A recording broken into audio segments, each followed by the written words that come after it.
Have all the city There's a card council on the side. contestants in front of us at the moment, and then we'll have the two mayor contestants right after this one here. So I'd like to welcome everybody, as well as everybody in the audience. Rules are going to be the same. We're going to have one question. Everybody has to answer the same question. We'll have 5 minutes to expound on that. We'll have 8 minutes of questions from the panel, some that they've prepared, others that will be coming from the audience themselves, and then you'll have 2 minutes to finish your position. So, with that being said, are there any questions? Mr. Matei? Yeah, I do. What I understood was we have 5 minutes for opening remarks. Now I'm understanding you're saying you will give us a question. Well, everybody's going to have the same question for their opening remarks. Okay. Okay? Same as we did with the school board. Okay. So that just gives everybody a basis to start with. Okay, who's our first contestant? Mr. Paz. Okay, Mr. Paz. The question is, what are your top 3 priorities for Trinidad? My top 3 priorities would be number 1 to create jobs for the city. We have too many people that are jobless right now. Another one is to create businesses, not only from the local people, but also getting businesses out of town. And I guess the third issue would be to just make Trinidad better than it was when I was here.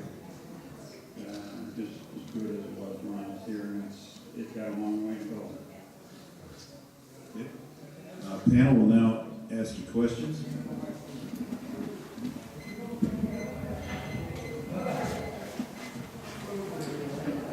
What is your plan for Trinidad's future in the next 5 years? Next 5 years, or if I get elected on the city council, some of the things that I want to do is create new jobs. Right now we have too many people that are without jobs. To do this, we have to have a business open either by local people or having people come in and start a business and create jobs. The city right now is waiting, as far as I'm concerned, the city council is waiting for companies to contact us instead of us going after companies to come here. I have right here a list of all the empty buildings that we have in this town. There's 15 on each page, and there's 53 pages of them, so that's quite a few buildings that are empty. I think that I got that from, by the way, we got that from the tax assessor's office. We have plenty of buildings that people can use. They can either remodel or get some outside help. And we need to get some of these buildings fixed up and get people in there. We need to get rid of the so-called corruption, which I'm not going to really elaborate on until after the election, whether I'm elected or not, with city employees and a few officials that I found out. We need to get the utilities lowered. I understand that we're in the court now with E.R.A, and I think we need to try and speed this up and get the utilities lowered. Probably for some of the people, it's their utilities are about a third of what they make as far as wages are concerned.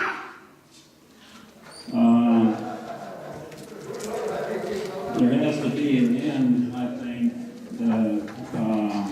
issuing all these liquor licenses too, I think. We have 41 people that have liquor licenses in this town, and that's quite a few, and I understand there's 2 or 3 on the city council that also have liquor licenses. I don't know if this is the reason why we're getting so many, but 41 for a town of Trinidad is too much.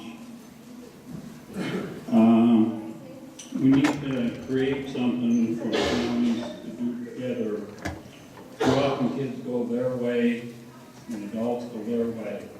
There's no family togetherness, and that's what makes a good town also, where people are together, doing things together as a family. Now that marijuana is legal, I think that the police kind of need to clamp down on the illegal drugs like heroin, crack and cocaine. Marijuana, I understand they can have an ounce of marijuana in their pocket, but I think there's going to be a lot of souls on the streets also. So I think that the police need to either clamp down or put more focus on this. We need to get rid of the problem with the south end of town by Walmart, by Toyota, by Holiday Inn. We have panhandlers up there, and I'm telling you right now, they're not homeless. I'm a cashier at Walmart. I work there part-time, 13 hours a week. And these people come in and they buy computers, they buy iPods, they buy cell phones, all kinds of electronic equipment. In town where I came from Arizona, we had laws that they couldn't be on the freeway or even on the access. And I don't know if there's such a law in Colorado, but so far I've seen one accident up there, and I've seen several close accidents because of these panhandlers. I also feel that for the homeless, the really homeless, I think that we need to create a homeless shelter for them. I've been talking with Charlene, who runs the battered, assaulted women, and apparently she runs a soup kitchen, and she's trying to get me a count of the actual homeless people in this town. And who knows, if you don't have a job, you may end up like one of them, and I'm sure you wouldn't want to be out in the cold in the wintertime. So I think we need to create a homeless shelter also for them. Mr. Poss, you were just relating to the homeless people in Trinidad. You say, according to the newspaper, you would like to create a homeless shelter for the real homeless people. Where will this money come from? Right now, I've been checking into it on the computer. Denver, they got a $6 million money on hand here that helps the homeless people up there. And I'm looking at possibly a grant that the state can provide for the homeless. Can't remember if it was the mayor or if it was the governor mentioned something about the homeless people, but he said that we need to take care of our homeless people. And if there is a grant, I'd like to see a homeless shelter opened up down here. In your campaign ad in the Chronicle on Tuesday, October 8th, you mentioned the corruption with the city employees. I have 3 questions from the community asking you to expand on that. I prefer not to say right now. I will explain it more, whether I'm elected or not. I'll bring it before the city council.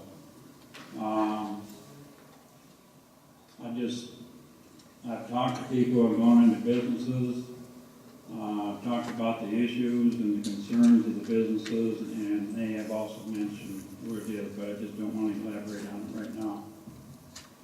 Then quickly, how do you visualize city involvement in downtown revitalization? What? How do you visualize the city being involved in downtown revitalization? Well, we've got so many open and vacant buildings downtown. I'd like to see some of these buildings remodeled. Camden Bolton had talked that he's kind of in that business. We've got local people that we can put the local people to work. help him. We got city employees that are standing around a lot. They can be also being used to help make the buildings better. Thank you. Now you have 2 minutes to. Okay, when I decided to, well, let me start over here. I am married. My wife's name is Bina. I've got 2 children, Judith and Derek, all the ages 14 and 16. And on Facebook, Mr. Moulton had recommended one of the people because he knew he would vote for them.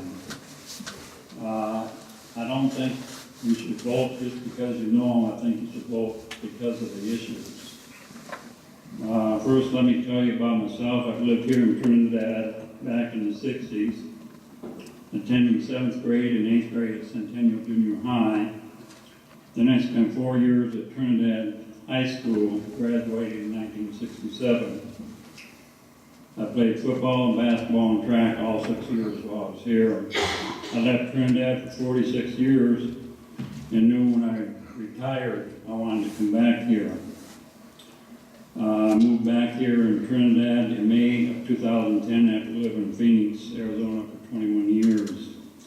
I found out when I moved back here I was dead. I died somewhere in Texas in a motorcycle accident, so they're surprised to see me.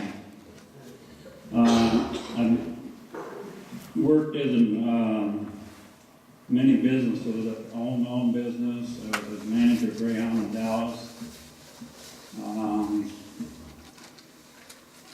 I worked in, as an independent contractor for them. I also worked in the medical field in Phoenix for 13 years with 31 different hospitals. I was a registry there.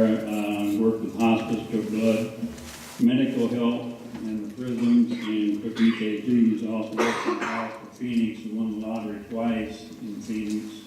We bought 68 Jiffy Lube stores. And when I retired, I came back here. And I'm just sick of the town, the way it was when I came back. The population was down by 3,000, vacant buildings. School District 1 was a disaster. Okay, time's up, Mr. Ross. Thank you.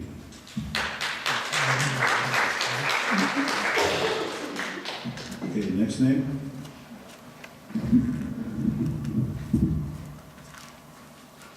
Steve Bolton.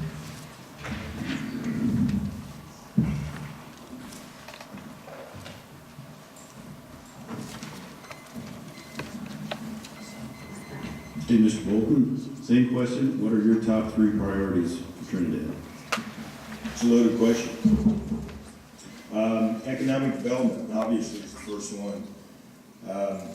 We've hit a stopping point in bringing people into this town, getting businesses going. It's because of the code system and the outdated ordinances. It would be the first thing that I would work on. And I think if that was improved, we would see immediately growth in the downtown area, which would bring businesses in and help the designated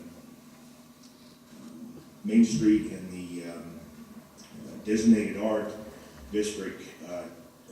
We're going to need that to grow. So that would be the first thing.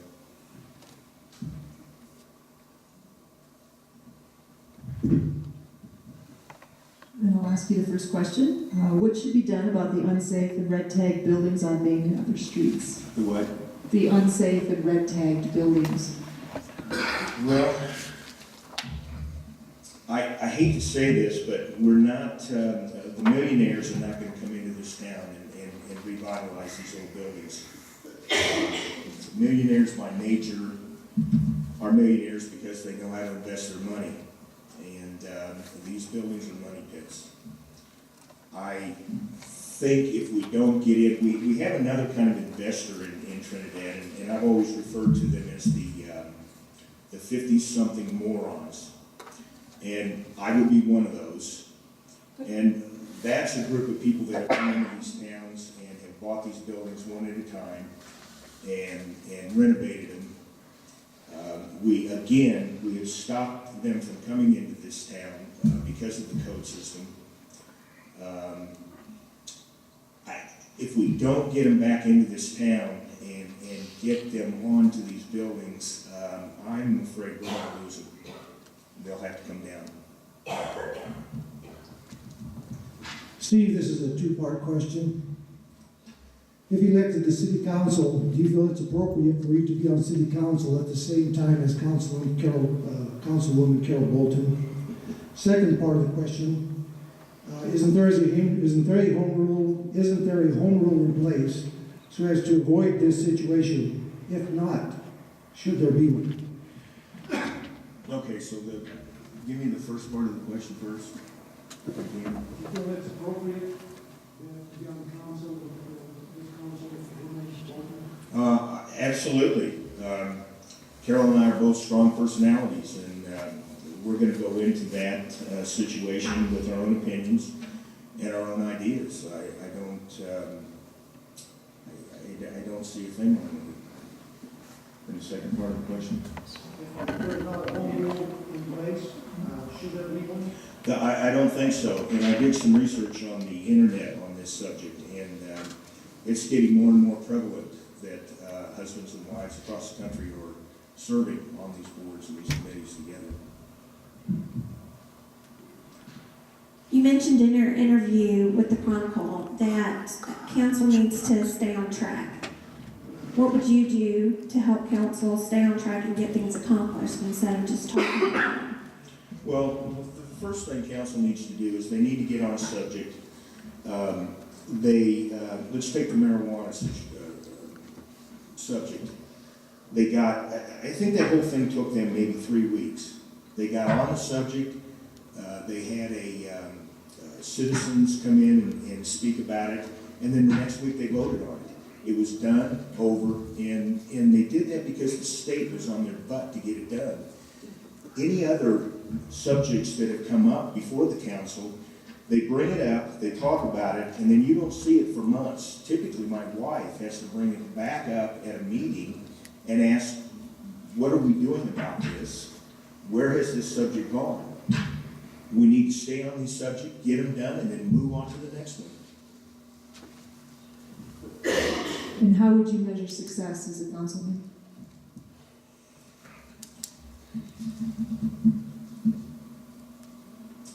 To get the council, I had an idea of the council, what the council would be when I got involved in the recall. I would like for each one of the council people to think as individuals, to come prepared, to treat people in the room with respect. If I could pull that off while I'm on council, I'd be incredibly happy. In the recent past, there have been some talks about changes to the home charter. Are there any particular items in the home charter that you feel need to be addressed? Well, this is going to be controversial, but I think one of the main things that needs to be addressed is that we need to find a way to get people that live in the county that have businesses in Trinidad to be able to serve on boards and even the council. We're running out of talented people, and we seem to be recycling the same people over and over and over again. And I think a lot of people are getting tired of serving over and over and over again, and we need to bring in some new talent. And I think the only place we're going to get them is from the county. What is your plan for Trinidad's future in the next 5 years? Please include the role of hospitals, the college, the school district, arts community, etc. Absolutely. The first thing we need to do is we need to get this code situation straightened out. Once that's done, we can start bringing people and getting these buildings filled.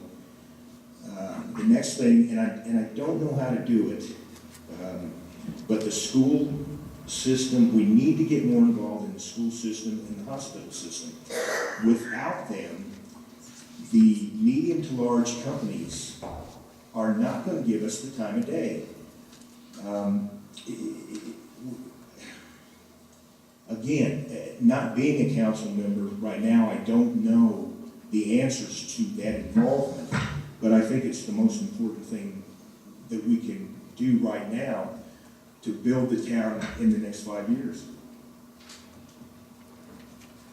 And how do you make tough financial decisions? I let my wife do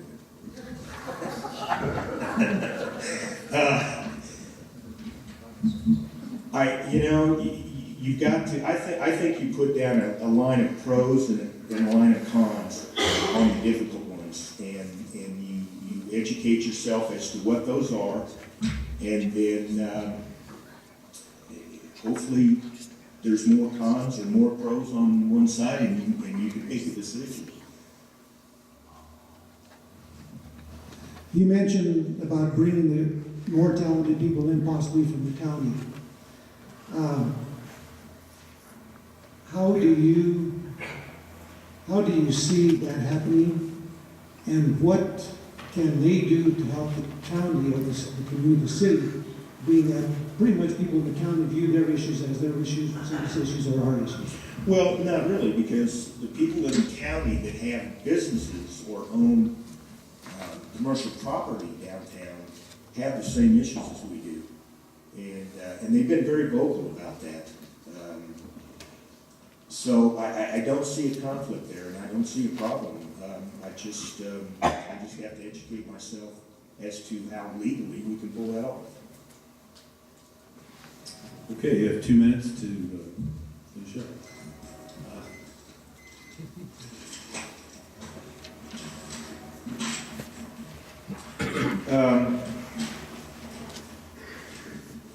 I was born and raised in Kansas City. After high school, I spent 3 years in the 82nd Airborne. After being honorably discharged, I went back to Kansas City to work in the family business. My wife Carol and I purchased the business, and in 2004 moved to Trinidad. In the last several months, I have personally spoken with 3 couples, and I know of 3 other instances where people have walked away from building projects because of the current code system. Imagine if there were 6 projects occurring right now up and down Main and commercial. Imagine the activity, imagine the energy. We have been designated as a Colorado Creative District. Unless we can find a way to put businesses in our vacant storefronts, there can be no district. I have always had a master plan for the design and use of the 2 buildings I currently own, but that plan is not complete until every building downtown is full of shops, restaurants, apartments, businesses, and activities. Please support me in bringing you the council we were promised a year ago. It's time to get something done. Thank you. Thank you.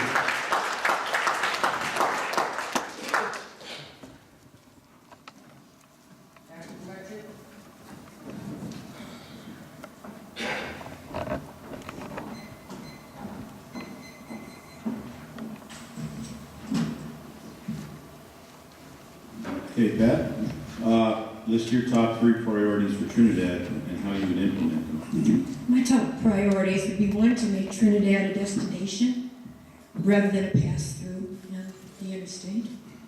2, to attract capital venture investors to revive and revitalize Trinidad. And thirdly, to attract new businesses to locate to Trinidad, thus creating more jobs for us. All 3, in essence, focus on economic development. We're at a crucial juncture in our long history. We're in clear and present danger, literally and figuratively, of imploding as a city. Property values have never been so low. In the same vein, because of that situation, we may very well be in an advantageous place to sell ourselves to enterprising investors who know a bargain when they see one, who can foresee the upturn in the economy predicted to begin mid-2014. Investors who can put Trinidad on the map, who can finally make it a destination rather than pass through. Venture capitalists who can look at a dilapidated building in disrepair and picture it renovated to its original appearance, with flourishing cottage industries operating in them, or self-contained residential units. We have several examples of the fruits of the vision of some very enterprising individuals in the downtown area right now. Yes, we do have a lot of empty storefronts and buildings that do threaten to self-destruct if something isn't done, and soon. But we also have hope in our designation as a Colorado Creative District.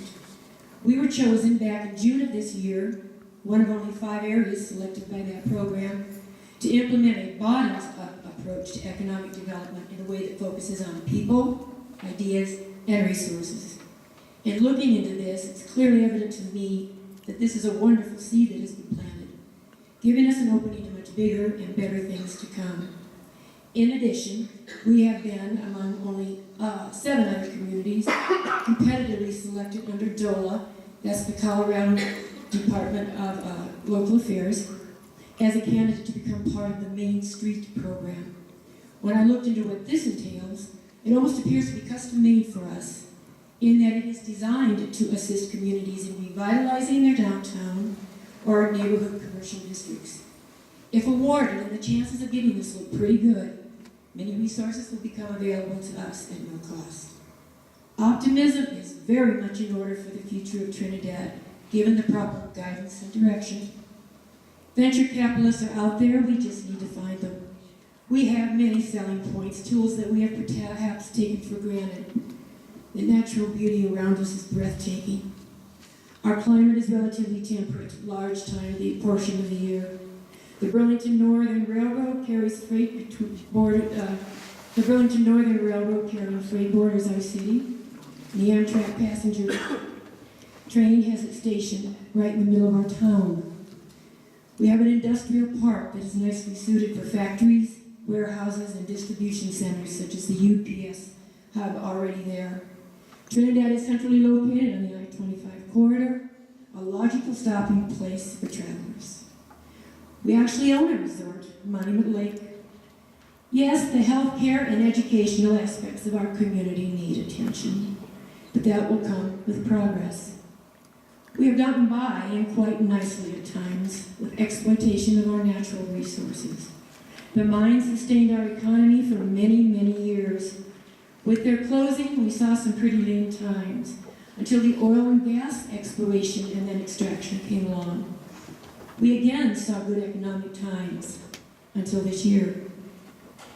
There's not an outside industry going to plop in our laps anytime soon.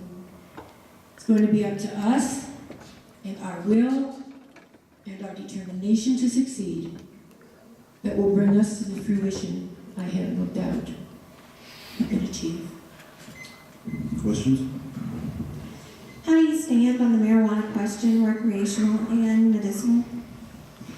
My feeling is, and if I'm elected, I would continue this. I believe we have an absolute responsibility to reflect the wants and needs of our community. You can extrapolate what the county vote was, roughly 60% to 40% in favor of marijuana distribution medicinally. I believe that we need to take that into consideration and reflect that. It conflicts also with my philosophy. I was a dare instructor for the police department for quite a few years as drug abuse resistance education. And we tried to hit home over and over again with the youth, marijuana is a gateway drug. And looking at both sides of that dilemma, I feel that I have to go and reflect what the community wants, and that would be in favor of the marijuana. You mentioned economic development in your opening remarks, and I wonder what role the city plays in economic development. Plays currently in economic development? What it should play. What it should play in economic development is making use of, number one, the 2 entities that are available or will become available to us, and that's the Colorado Creative District and the Main Street project. We have an economic development entity in our town, and we need to make full use of that as a city council, and I believe we need to liaison with economic development quite closely. You also mentioned in your opening remarks about the beauty of our surroundings in our community and our county. But you also mentioned that we need to become a destination for something. Have you thought of any kind of particular destination that we could become?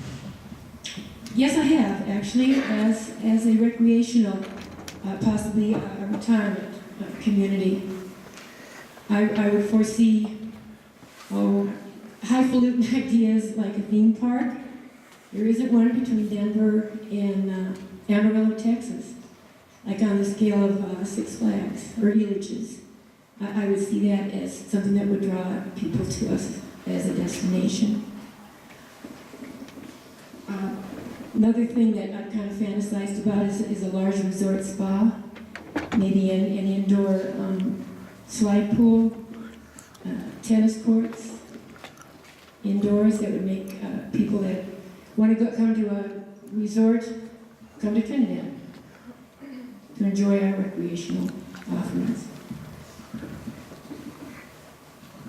This kind of goes along with that a little bit. It's from one of the audience members. The city owns Trinidad Golf Course. Would you consider improvement or expansion of the golf course to increase visitors to our city and create concrete job positions in an already thriving resource to Trinidad? I recall some years back, not too many years back, there was talk of expanding that golf course into an 18-hole golf course with acquisition of land that was available at the time. I think that would be something very attractive for us to pursue. The golf course has been an attraction from far, far away. I remember Texans, Oklahomans, New Mexicans coming up to use our golf course, and I believe it's in a beautiful setting and would be a marvelous attracting point for us. And what should be done about the unsafe and red tag buildings on Main and other streets, in your opinion?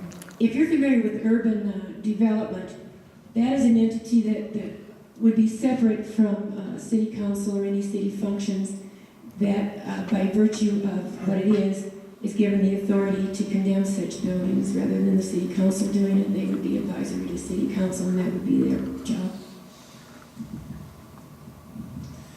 You mentioned about Trinidad becoming more of a retirement community. That in itself, because in the next several years, many baby boomers will be retiring. What needs to be done to attract these baby boomers that are going to be retiring to this community, and what do we need to keep them here? Because we are in bad need of, like you said earlier, the hospital and those type of resources. What needs to be done? Well, we have Cougar Canyon that unfortunately was interrupted mid-development. I think people looking at retirement would be attracted by homes around a golf course, and we could reopen that vein with a developer that would be interested in picking up that property. I mentioned also our climate is relatively mild most of the year. I think that would attract retirees to the community. This question came from a city worker. In light of the recent shortfall in tax revenue, the city of Trinidad appears to be facing yet another financial crisis. Considering that the city employees have only had one raise, 32 cents, in 6 years and are facing their second major insurance increase in as many years, are you as a city council member willing to take whatever steps necessary to be sure that the city workers do not shoulder the lion's share of this burden? Yes, I am. Right at this present point, it would appear that their insurance is going to be raised somewhere around 41%. That's a huge increase, with nothing to reflect that in a salary increase. And that disturbs me very much. I don't know what the answer is. I would like to think that the city is going to focus on that as a priority. Our city workers are fantastic. I can't say enough good about them. They deserve city support in that area. Do you have concerns about our current city council? Our current city council, as many city councils have been over the years, has fragmented somewhat. I would like to see a city council that is a little gentler and kinder to each other. Are there any changes that you that need to be made to the home charter? One that I think we should focus on, and this is part of our home rule charter, this goes back to 1993, when the charter was first introduced. That is, in the area of economic development, the city in the home rule charter gave itself a priority, actually, in attracting economic development to town in ways that would be like offering incentives, property incentives, and some breaks with some of the rules and regulations that the city has. I think we need to loosen those a bit and be more attractive to outside investors. Great. 2 minutes to finish up that. Well, I'm a transplant from South Florida via Denver. I'm one of those who came around the bend north of town on I-25, and I fell in love with our little city at first sight. In fact, drawn off the interstate for a better look, I bought a Chronicle News as a souvenir of my trip that weekend. And looking at it on the way back to Denver, I saw a help wanted ad for a police officer. I applied just to see, and after going through the hiring process, shortly after, I got the job, and I moved here about 2 weeks after. This was in 1977. I combined police work for the city of Trinidad with teaching in Holy School all these years, and both were wonderful experiences. I'm currently working part-time as a probation officer for the state of Colorado. My life's work has been in public service. Now I'm excited to be in the running for city council, and I believe I can bring innovation with ideas I've had simmering in the back of my mind for a long, long time.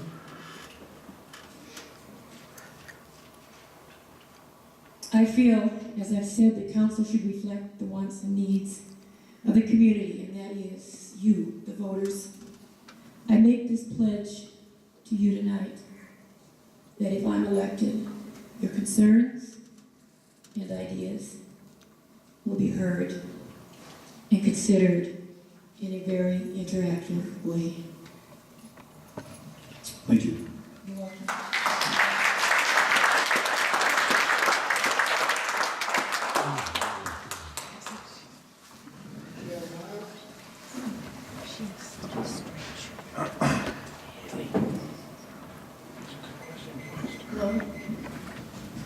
Okay. Top 3 priorities for Trinidad. Well, I think they all fall under the rubric of economic development. And I think, Trinidad I'm confident, can and will return to prosperity. I think there are 3 steps that need to be taken. I think first we have to get on people's radar screens. Okay, in order to do that, we have to make them to even consider visiting or moving here. How do we do that? We need to rebrand. Rebrand from a mining town, which has seen better days, to an up-and-coming community, which is seen as presenting an opportunity. We have to be a place of opportunity, not decay. There's a fine line between the two, because when people see decay, they see cheap prices and they see an opportunity to invest. Second, after we get them to notice us, we then have to get them to want to move here. And the way we do that is through better services. Hospitals, schools, infrastructure, and lower utility rates. Believe it or not, lower utility rates choke a lot of things off. Now, in that subject, I'd also like to talk about the vacant buildings. I've spent a lot of time talking to the real estate developers in this town, especially since we're talking about finalizing amendments to the building code. And I have gotten an earful, and I have to tell you, something has to be done. And I have some ideas on what can be done. They're not fully vetted, but you know the way taxing authorities, they try and collect back taxes? What they say is, if you come in and you pay your taxes by such and such a date, we'll waive the penalties. Why can't we have an amnesty period for the building codes? If you invest in Trinidad, if you buy a building, we will grandfather you into the seller's building codes, no matter how long that building has been vacant. Now, of course, there would have to be caveats. You're going to have sprinklers no matter what in the restaurant, maybe the adjacent buildings. It would have to be bare minimums, but I think it's a step in the right direction. The real estate people I've spoken to really like the idea. Lastly, after you get people to want to move here, you've got to reel them in. you gotta provide incentives. And city staff right now is working on a broad range of economic incentives. We're reviving our urban renewal authority. I've been part of that. And I think we need to get people here in the city. Property taxes, sales taxes, Trinidad sharing its bounty with those who help us to create it. This question was sent to me via the newspaper. There seems to be a lot of vacant positions with the city that are not being addressed. How does that affect how well the city is running? Well, it's been difficult. I think since I've been on city council, which was last September, we had to fill the city attorney's position, we had to fill the city manager's position. He got going in January. In February, I think we lost Mr. Hill. As I understand it, although it's taken quite a long time, I think he had to post the job twice because of the resumes that came in the first time. Not everyone sees the beauty in this town that we do. But I understand that they're reviewing resumes and he has 2 or 3 qualified candidates that he's going to bring to town. I think it does affect things. I'm also concerned, Councilman Matei and I and Councilwoman Bolton took a tour of the city facilities last Friday.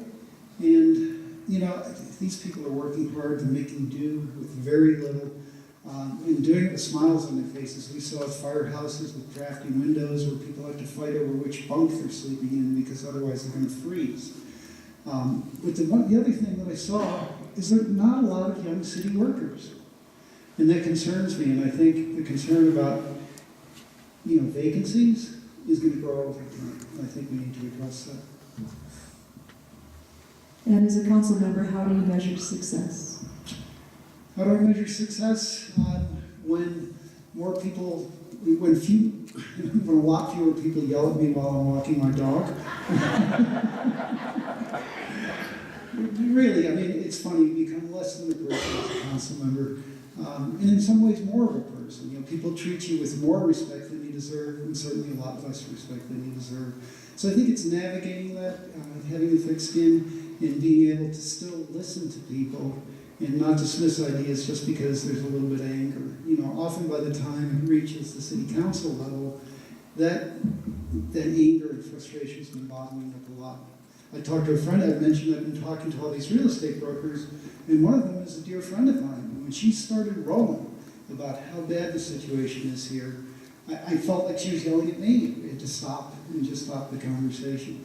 Another thing I want to make a point of is, Trinidad is on the precipice of something really exciting here. I talked about the line between decay and opportunity. I was talking to one of the brokers. He said he has seen more interest in buildings in Trinidad in the last 3 weeks than he has in the last 3 years. Okay, the money is starting to trickle down. I've always suspected it would. Some of these developers up north have closed a deal or two. And now they've got money, and they're looking where to put it. Trinidad just got its creative districts, or rebranding, and they're saying maybe Trinidad's the next cool place. Well, we better not shoo away these investors in the first round because then we'll get the wrong reputation.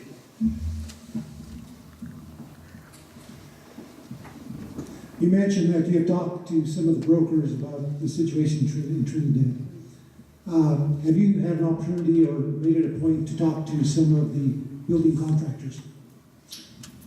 No, I have not. About the codes? I have not. But I think they might have similar opinions. I think there's a matter of safety. I think that's the next step. Phil, this is something that started because we were about to finalize the building codes, and I think that is the next step. In what specific ways do you think the city should fund economic development? I think we need full-on professional, experienced, seasoned leadership at ED. ED's come a long way. I happen to be the liaison for the Economic Development Committee at TLACED. And when I came on board, there were 2 board members. I started in February as a liaison. I'm not a board member, I'm ex officio, but I started to get to work to build that board. Made a lot of phone calls, and that board is now up to 8 people, about to be 9. Dr. Simone is on the board. Thank you for joining. But they didn't have audited statements since 2008. They hadn't reconciled the checkbooks since 2010.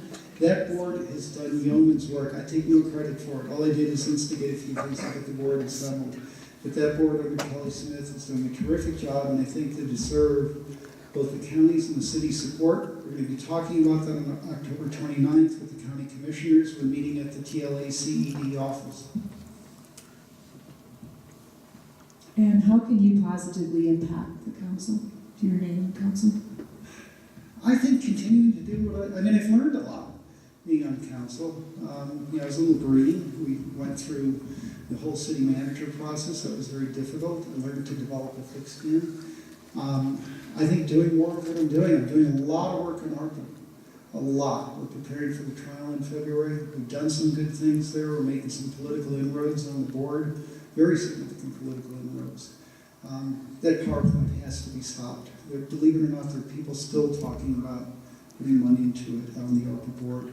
I think staunching the bleed at ARPA is something that I'm uniquely positioned to do, given my professional background in finance.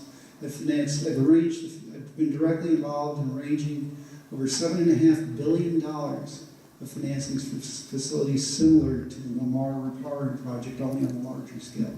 I know how those deals work. I know how the interrelationships of all the parties investing in them. And I'd like to continue. That's really the main reason I originally ran for council, but now I'm interested in PD and would like to continue along with the path of the board there. Give us your viewpoint on recreational marijuana. Well, I'm open-minded to recreational marijuana. I don't have any moral position against it. I think it's too much for the city to chew off right now. I think we start with medical marijuana. I firmly believe in that. I'm undecided on retail. I think there are moral issues with medical as far as compassionate use. As far as retail, I'd like to see where things fall out with medical if we get there. I mean, people think we passed medical. We didn't. All we did is we instructed staff to come up with ordinances which take into consideration land use issues. It's going to be the next council, and I hope I'm on it, that will decide whether medical marijuana takes place. So the answer to your question, I don't mean to meander on you, is I'm undecided.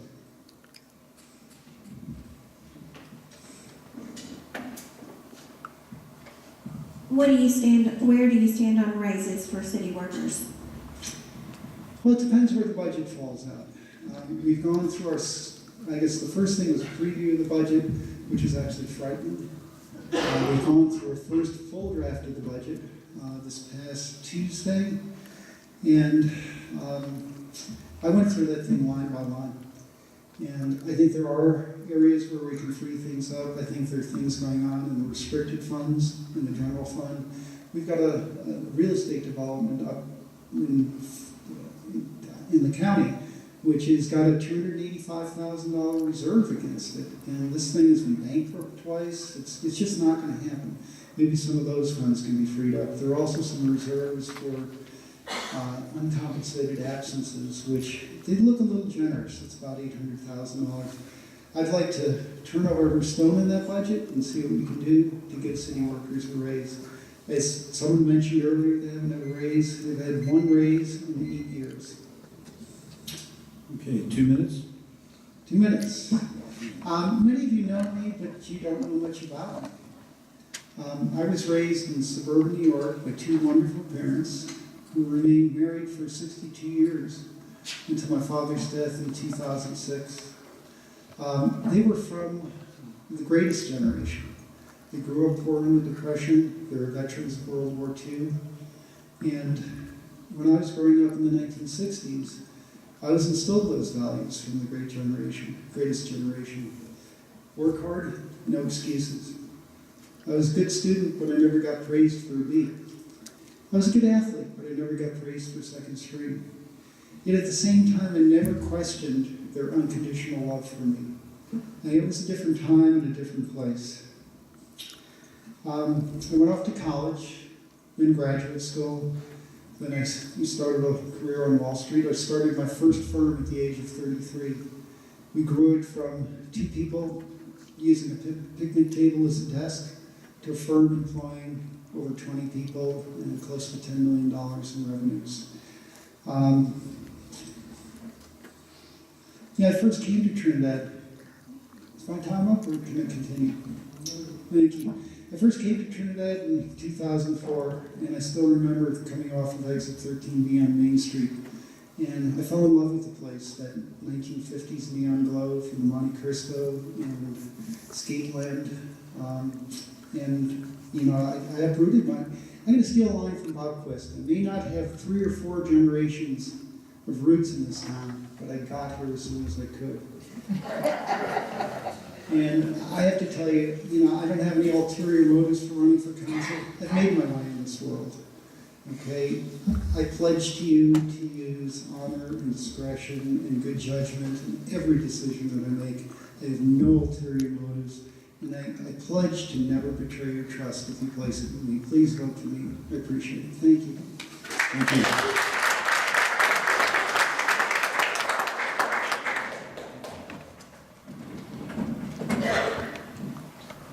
E.R.A. attorney.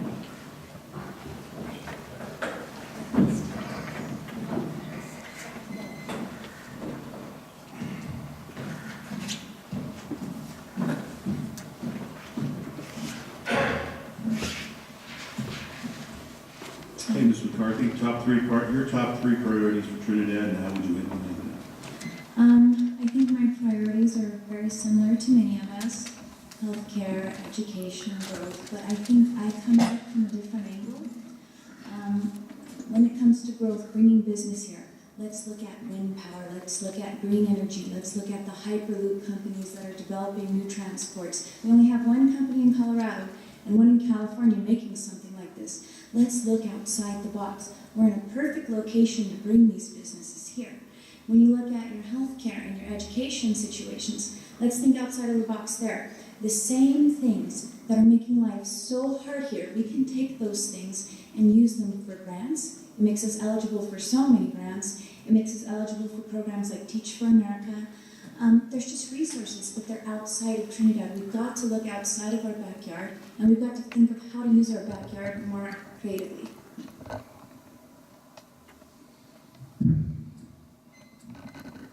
I would like to know what you could uniquely bring to the council.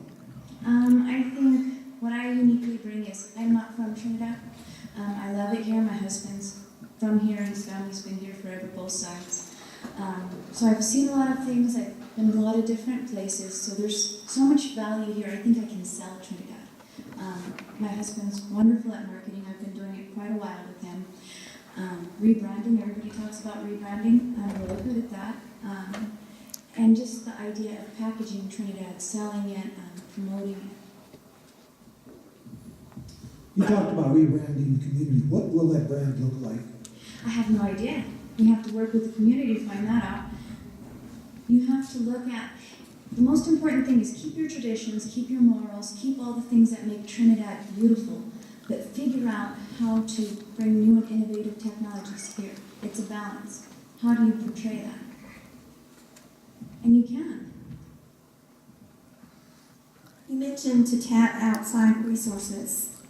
Hmm? What specific outside resources are you referring to? There's a lot of grants. I'm on Grant Watch and grants.gov all the time, and I'm looking at grants and I'm sending them to different nonprofits or different businesses that I know in town that are eligible for them. I see a lot of things that we could do here, but I can't do it by myself as a business owner. Maybe if I'm on city council, I'll have the resources and the contacts to help people. And what role do you believe the city council should play in economic development? I think very much should be supportive and help with resources, connections. City council is a voice for the community. You do a lot of the legwork. You're almost like for lack of a better word, the representation, the mascot for the community. So you got to listen to them, and you got to go out and get what they need. If economic development needs funding for something, you got to look for grants. You got to look for programs. You got to do footwork. How do you visualize city involvement in downtown revitalization, i.e. codes, police, utilities, and incentives? Utilities are a huge issue.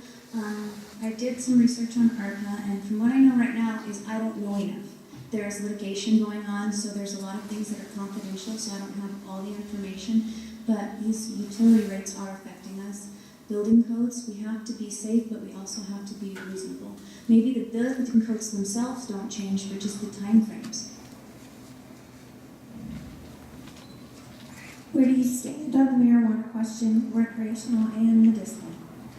I think that Trinidad is a very small community. I think that everybody's in each other's backyard. So I personally did not want marijuana sold in the town. If it's going to be done, it should be done business-minded. I mean, if you look at places like Park County, they're not making any money with it, not with medical. You have to look at how you're going to implement it, how you're going to regulate it, how you're going to keep it to where it doesn't put a bad name on the town, and how it's not going to put us in debt to regulate it. And as a council member, how would you define success? I think success is when you're listening to the community and you're working very hard for them and you're helping them be successful. We're just about to lose the Amtrak coming into Trinidad. I'm not sure if you've studied up on any of that. How do you feel like the loss of that? What kind of obstacle would that put into Trinidad? Honestly, I don't know very much about the issue. I don't know how much business it's bringing in now. I think any loss of a resource is hard for us right now. But if we do lose the Amtrak and there's no way to keep it, then we need to be open-minded of what else can we replace it with. We can't just look at, we only have this, or we can only depend on this one thing. We have to be open. What specifically is your definition of economic development? Is it what's going on locally or bringing in people from outside? Or both? It's both. Economic development, you definitely have to bring in money from outside. If you only keep the money that's going around town as your resource, that's all the money you're going to have. You have to bring money in from outside, but you also have to support the businesses that are here. You can't lose what you already have either. And what should be done about the unsafe and red tag buildings on Main and other streets? You know, that's a really hard one because it depends. Are the owners here? Are they involved? Can we get a hold of them? There's a lot of different options. There's tax options. There's incentives. There's a lot of different ways to work with people. You know, can we have programs where we give them an incentive if they do something with it? Are there ways to pair them up with nonprofits? It really just depends on if we can get a hold of the business owner or the landowner or not. I'll pass.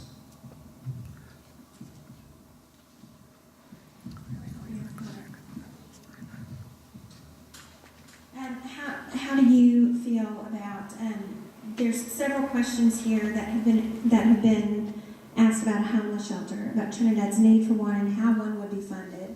Do you think that's a need in Trinidad? Yes, I do. That was one of the things I was kind of shocked about, especially when so many people lost their jobs. I was like, well, how many people here may not have homes? But then again, Trinidad's very supportive of its people too. I know plenty of people that would help each other and stand up for each other, but still, I think it would be good to have that resource. And again, we're in a rural community. We have a struggling economy. We're a Main Street program. I went to the DOLA workshops. I've been involved in a lot of that. We're a creative district. We have a lot of things that we can leverage to bring resources in. And do you have any concerns about our current city council? I think I have concerns that the city council right now is one representation of our community, or a few representations, let me rephrase it, H-ways. I think that a city council should represent the community. There are younger people in our community. There are people like me that have small children, that have a newer business. We have different needs. You need somebody on your council that has that viewpoint. You mentioned that you attended some of the meetings recently about like the SET program or Main Street Boot Camp, yes. I went to it that. seems like a lot of times what happens in our community is a lot of these things all of a sudden they jump out at everybody latches onto them. Then all of a sudden people just go flat. What can you do to keep interest up?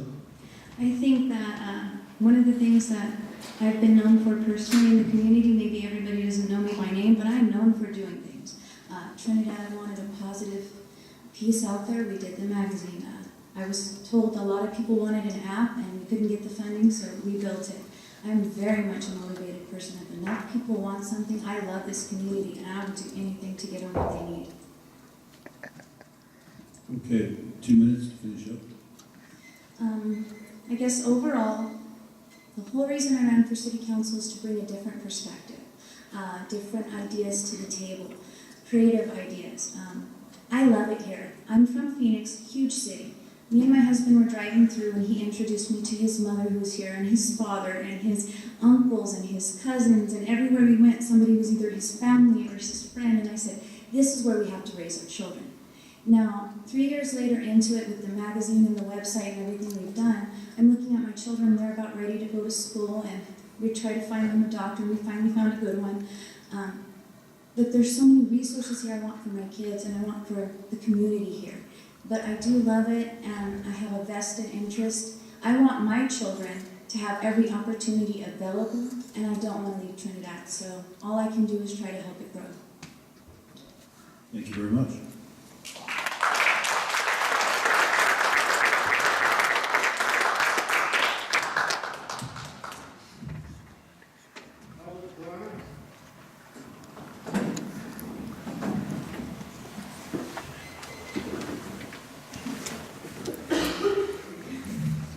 What do you see as your top 3 priorities for Trinidad and how do you implement them? Well, the largest priority would be economic development.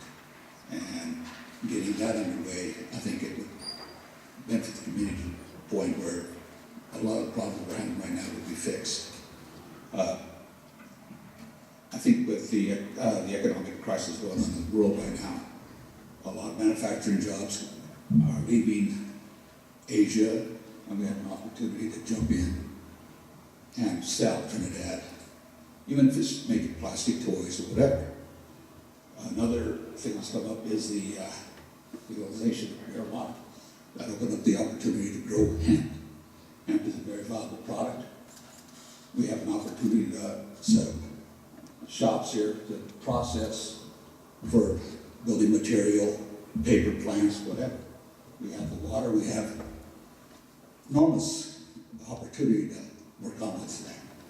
And economic developing this city will take care of, I think, a lot of the old buildings that need to be renovated. And the city council can work with the people that own the buildings to possibly get them up to date as far as codes.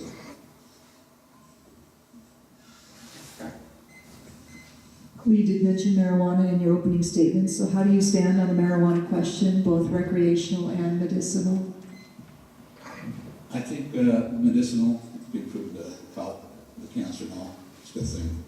Recreational, I'm not into that. I think there's adults who like to use it. I wouldn't get in the way. There's adults who like alcohol and not mixing alcohol either. So I think it's up to them. With the city council, they would have to establish the rules, the laws that would have to be followed if they bring it to this town. They don't have to.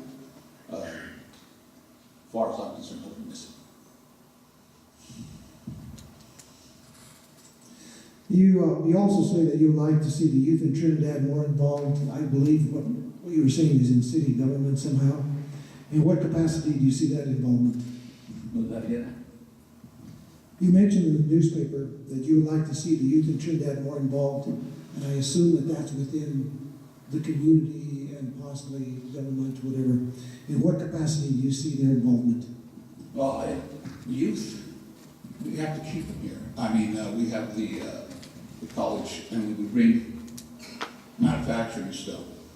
There's an opportunity with vocational school here. Not everyone has to be a doctor or a lawyer, but with the vocational school at Trinidad Community College, they could stay, work, and raise families. This is an awesome place to raise a family. I was raised here, and I thought it was great.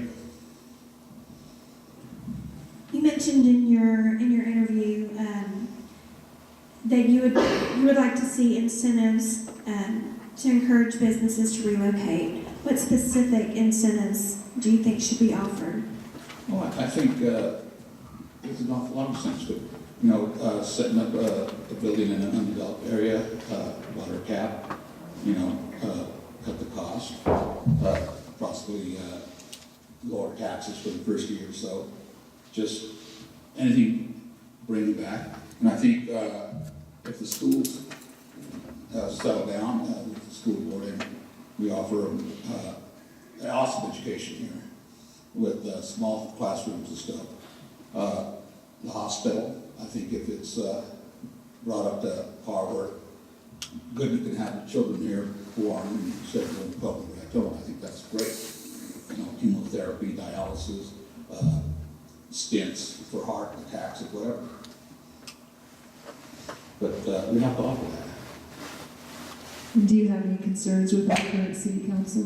What's that? Do you have any concerns regarding our current city council? I'd like to see them work together a little better. I think once a decision is made, go work on it, go forward with it, and not take and hold back because it was not your idea, or you just got to go forward with it. Give us your thoughts about the potential code changes in Trinidad. What's that? Give us your thoughts about the potential changes in the codes in Trinidad.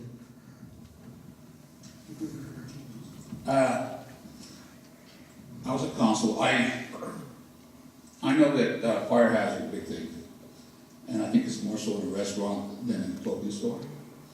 I think if you have a small shop that you want to open up and you want to live upstairs, and there's not a whole lot of danger in the fire, that you can give them a little more time, bring it up to code, and put in your fire sprinkler or whatever to get the 2-hour time limit that the fire department wants.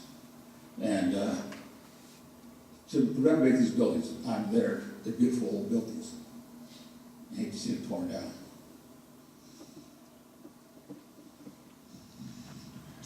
How do you think the city can avoid more buildings deteriorating? And does this situation conflict with the emerging art district and tourism in attracting business? That was from the audience. Keep the old buildings from deteriorating. They have to be worked out, have to be lived in. You let a building sit empty and it's just going to crumble on you. So they have to be filled. And the best way to fill them is to bring people in, help them, set it up, give them the time, or even grant money to set up sprinkling systems, whatever they need to come up to code. I understand we have someone who writes pretty good grants here, city planner, and get grants to possibly build us up to code. And how do you go about making tough financial decisions? How do I go about making tough financial decisions? Yeah, we have to balance the budget. It has to be done. You have to live within your means. We cannot overspend. That puts us in a crisis. We have to stay within our means. We have to cut waste. That's basically it. In the past, it's been said that the line in Colorado stops, I think, in Colorado Springs. Trinidad at this end does not get any representation. What will you do or can you do as councilman to change that?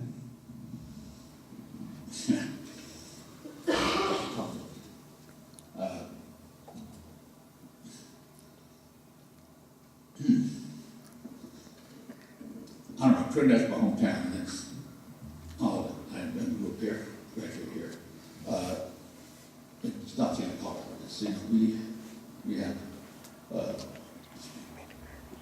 don't know, it's a beautiful place, and I really don't know how to answer that. How about what qualities can you uniquely bring to the city council? Now, I've worked on budgets before the union. I was a union officer, treasurer. I have no problem with that. I can work with people. I don't have any problem. Work with people that I agree with them or not, I work with them. And that's all the faults. Okay. 2 minutes and wrap it up. Okay, I was born here, went to school in Home, graduated at 64, got drafted, came back, and the only opportunity for me was mine. So I come back, because it's hometown. And I think we should support our youth a heck of a lot more than just graduating from high school, go to college and leave. Great. Thank you very much.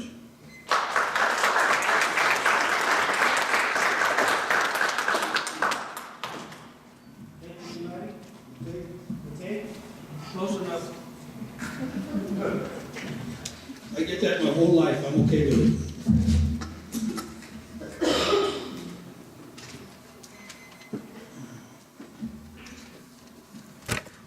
Okay, Mr. Matei, top 3 priorities for Trinidad and how would you implement?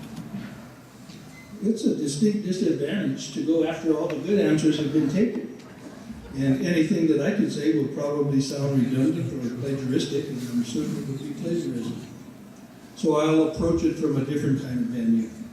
As many of you know, I spent the majority of my life in service to the state of Colorado as an officer of the Colorado State Patrol. That having been said, problem solving was a big issue for us, particularly when it comes to the matter of crash investigation. One in particular comes to mind, I can't remember if it was 85 or 87. Now that I'm older, it's difficult to remember those sorts of things. But I do remember it was December 23rd, north of Walsenburg, 27 cars, 1 semi and 2 pedestrians involved in a multi-car crash. I was charged to investigate that then as a corporal with 1 other trooper. The truck that was involved had gasoline in it, and the 2 pedestrians got out of their vehicles early on in the crash, and then they were clobbered as they were standing out in traffic. You can imagine what a complex situation that was. Similarly, I think my approach to the issues concerning Trinidad are, first of all, we have to identify resources. In my mind, consistent with my analogy of that crash, ambulance, fire truck, those sorts of things. So highway department, sand, additional resources in terms of officers, and you get all those people together and somebody has to organize them to work in a common direction. The second thing that we had to do that particular day is stop the bleed. Keep the problem from worsening. Fortunately, it was north of exit 52 and we could use exits 49 and 50 to divert traffic through Walsenburg and around our crash scene. Well, Trooper Bonetta and I had the luxury of, and by the way, it snowed. That's what caused it. I guess I forgot to mention that early on. Visibility was a problem, as it frequently is away from the county, for those of you who travel up there. So we had to deal with the wind and all that. But the point is, we had to keep the problem from getting worse. Then, lastly, we had to work towards resolution of the problem, to clear it up, involving a number of tow trucks, bringing the resources that we had earlier identified, putting them to work for a common goal to open the road, to identify those who were injured, trying to keep people together, to make use of all the hotels in Walsenburg. It's 2 days before Christmas, mind you. There's a lot going on this particular day. We overtaxed the hospital. The medical facility was inundated with people that were injured. We had separated parties. We had children separated from parents. And the point of this war story to you is, in my mind, as it relates to Trinidad, I think it's a function of leadership. And my role in city council, which I'm sure pales in comparison to some of the other arguments you have heard and probably will hear, I think my role is to provide that leadership so that we are able to identify those resources, many of which have been identified by persons before me tonight, to coordinate the efforts of those resources, to have an eclectic approach to our problem solving, so that we can stop the bleed. We keep having, so we don't have any more bricks falling in on pedestrians. We don't have to build any more safety walkways. Those buildings are privately owned, but we have to develop some sort of creative way to entice the owners to tend to them. It can be punitive. Trust me, I wrote a lot of speeding tickets. I'm all about punitive action, okay? But at the same time, it has to be rewarding. Somebody had suggested using tax incentives and a variety of other approaches so as to encourage these non-present owners to participate actively in the maintenance of these buildings. We have to, branding was a word that came up, we have to market ourselves, we have to be proactive rather than reactive and wait for somebody to come and find us. That's not going to happen. Now, most people that find Trinidad usually just stop off the interstate for gas or food or both. as Fletcher suggested, Pat Fletcher, sorry, Pat, suggested that she came here, bought a newspaper, and the rest is history. She made a lifetime here. I think that would be my approach. I realize it pales in comparison to some of the other specific answers you have received. Be that as it may, that's what I have to offer.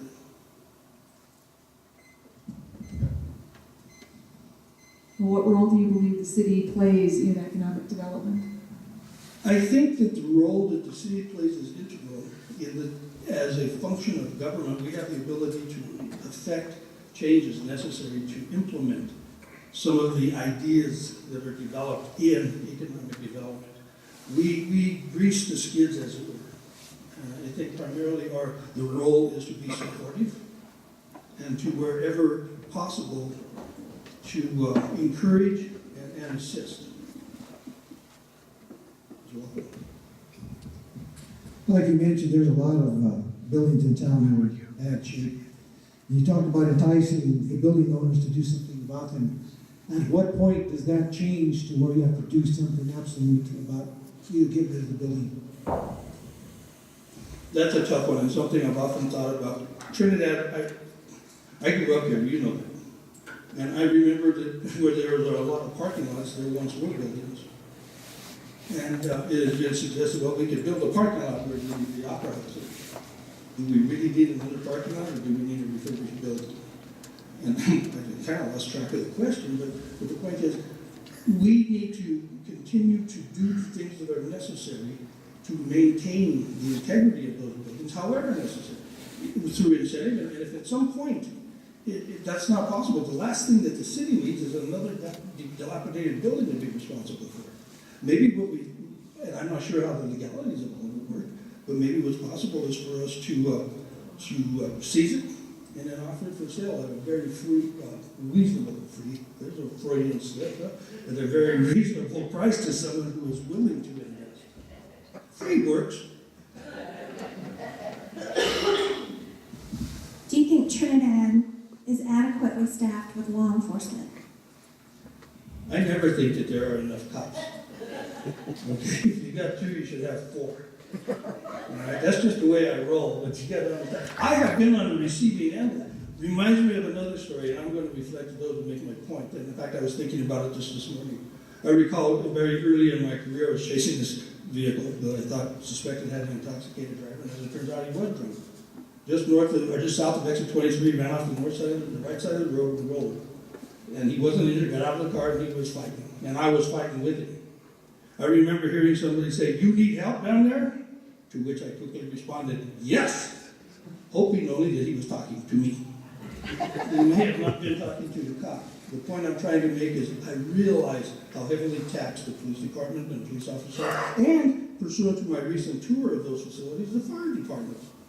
I'm surprised to know there are 2 firemen on at each station at any given time, and that they have other people that they call if they have need for, like that house fire up in Allentown.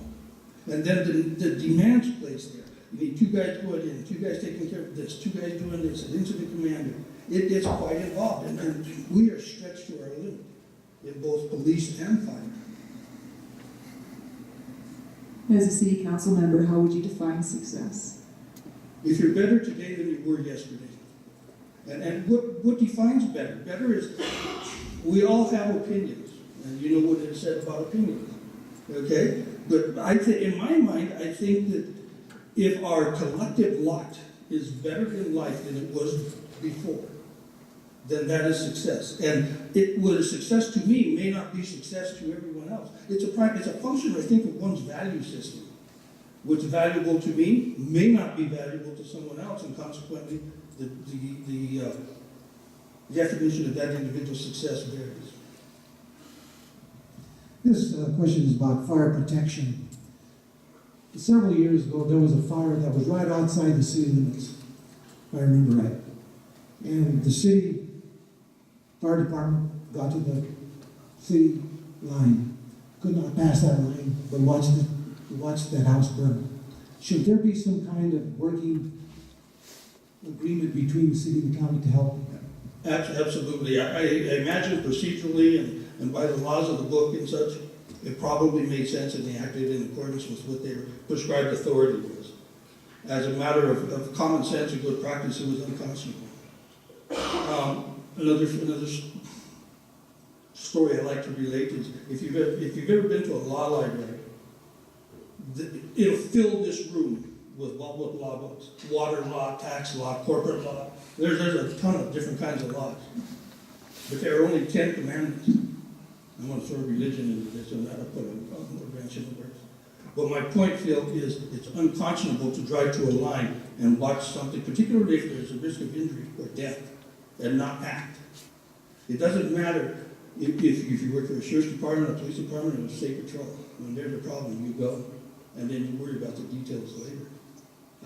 That's always been the way I run.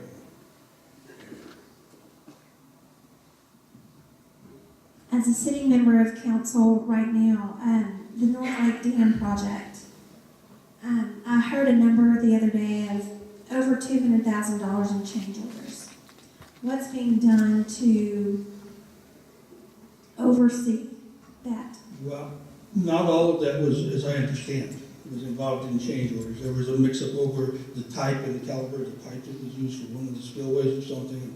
It related to something being not ordered on time in a timely manner, and consequently, a lot of time during the month of July was lost. We had hired a construction company, the name of which escapes me at the moment, but its initials RJH or something of that nature, to oversee the project. And I was very frustrated with them at that time because they didn't report to us about this delay, which caused us now to incorporate their services to go for the runover in time. And it's very frustrating to me. I suggested, we hired you to look out in our best interest, and I don't believe you did. And I'm frustrated. I'm angry about that. I think that the ultimate deal is to get the project completed. We're not building a fence around a park. This is our water system, and it's something pretty fundamental to our survival. And it needs to be done in accordance with the specifications, and it needs to be done properly, and it needs to be done as near as possible on time. I don't know that I'm addressing your question, other than to say, let's get it done, and if necessary, we'll pursue legal avenues to recover some of the losses. And what priorities do you utilize when you face difficult financial decisions? Mr. Bolton mentioned earlier about his wife, and I, with a clear conscience, can say that my wife is totally responsible for the financial success that I may be. I don't know that I ever cashed a check in my life. I did everything to her, she does it. And I guess the short answer, at the risk of being a wise guy up here, is to say, you got to get the biggest bang for the buck. Wherever you get the most impact and the greatest benefit for the dollar that you spend, that's what's necessary. Okay, 2-minute wrap up. I can't tell you what time it is in 2 minutes, but I'll try. Thank you for the opportunity to visit with you this evening. Now that you've heard each of us, or will have heard all of us, I hope you now have a better understanding what each candidate will have or does have to offer. Early voting begins in the middle of next week, and to borrow a metaphor from my previous life's profession, that's where the tire meets the pavement. That's the point where you, based on what you have read, been told, you know in your heart and mind, will get to sit down with your ballot and select the people that you want to represent you next year, for the next few years in your city's government. Character, integrity, knowledge, judgment, honor, loyalty, and courtesy are the tenets of the charge of the Colorado State Patrol. These ideals have guided my professional life and have set the tone for my personal life. Respectfully, I know that I am one of the persons to best serve your interest on City Council, but what really matters is what you think. Therefore, I suggest that you ask yourself these questions. Who do I believe? Who do I trust? Who can best represent my interest on council? Who has a reputation to prove themselves to me? Who is best for the city of Trinidad? Who has earned my vote? Who can express themselves with conviction and clarity? Who has the temperament and the personal qualities to best serve me and my interests? You should know that in time you will likely forget anything that was said here tonight. You might recall something that was done, but you will always remember how you were made to feel. I encourage you to evaluate your answers to the questions I've just listed. Evaluate how your answer makes you feel. Then trust your instincts and vote accordingly.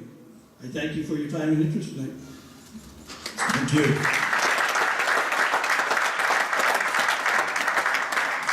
I believe we have Ms. Torres.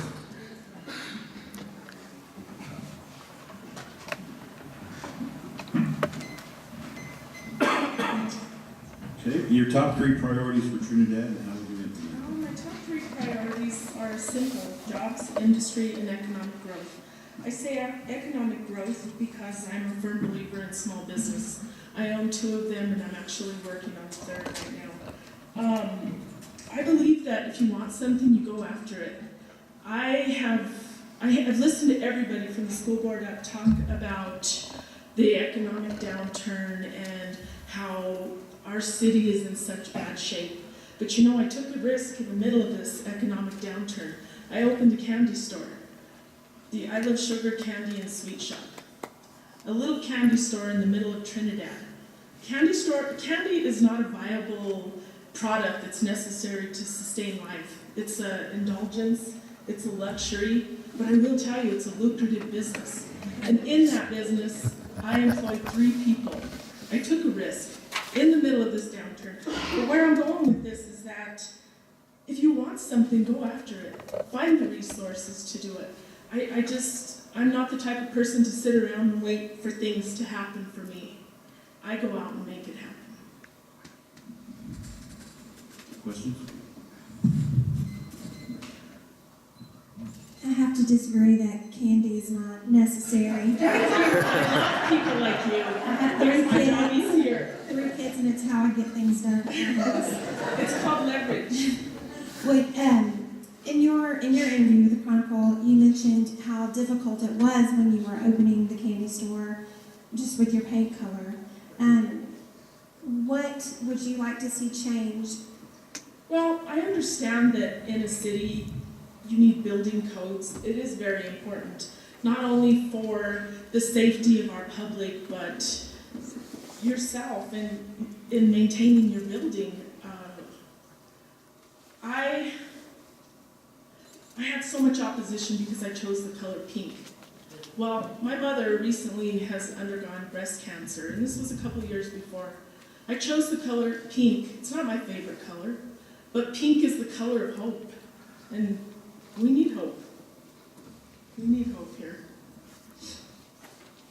Could you tell me what you believe the role that City Council plays in economic development? Well, I think City Council needs to really, as well as City Planning, needs to encourage new business, help make it a little easier for people to come in and open a business. When you go into these old buildings, it's a money pit, and I think Mr. Bolton used the phrase as well. In the past couple of years, we did remodel 2 of my buildings. It is a money pit. You open a wall, you're going to find things back there that you didn't even think about, didn't budget for. It's really hard when your 6 months project turns into 9 months or 9 weeks or however long extra. Regardless, I needed to get in there, I needed to cut hair, I needed to make money and keep my livelihood going. I think there are ways where you can make it a little bit easier on people. You mentioned that you would like to give incentives to attract new businesses. What would those incentives look like to you? And better yet, what kind of incentives can be given to existing businesses locally that are here in Australia? Well, I think one of the #1 things for businesses in this town that struggle with are utilities, high utilities. I can tell you, just with 2 small storefronts, my utilities run about $800 a month. That's a lot of haircuts. That's a lot of candy bars, I guess. Along with the 3 employees I have in my salon I have to pay, and the 3 I have in my candy store. And when my budget's looking a little bit low, I'm sure not looking to tell my employees, well, money's a little tight right now, I'm going to have to cut you 4 hours. That's not even an option. That is not even an option. Where do you stand on the marijuana question, recreational and medical? Well, it's been a real controversial topic. I have had to educate myself. in a lot of different ways on it. I personally, in the beginning, I said, if it comes, fine. If it doesn't, that's fine too. But the point is, Amendment 64 did pass in the state of Colorado. It's here, whether we want it or we don't want it. Do I want it in my community? I've looked at that also. I said, I own a business that caters to children. How would I feel if somebody bought the building next to me and put in a recreational marijuana operation right next to me? Would parents bring their kids down there to buy candy when this is going on right next to me? I think that it's here, and it's something that we have to deal with and work around creating ordinances and taking our time and doing it right. Do you have any concerns regarding our current city council? I just think that they need to unify a little more. You know, I just think that it's a little divided right now. And, I mean, looking at all these people here, there's not one of them up here that I couldn't work with. So, that's probably it. I asked this question earlier about the state of Colorado, 9 stops in Colorado Springs. What can you do as a city councilwoman to change that mentality upstate that we are part of Colorado to entice other things to come to our community? Well, I think that getting this creative arts designation is a big thing. I mean, people travel all the way to Santa Fe to see art. We have some amazing artists in this town. We need to definitely use that to our advantage to get people down here. Fisher's Peak, once you get close to Trinidad, it's such a beautiful landmark. I just don't understand why anybody wouldn't want to stop. What is your plan for Trinidad's future in the next 5 years? Like I said before, I would like to see more jobs.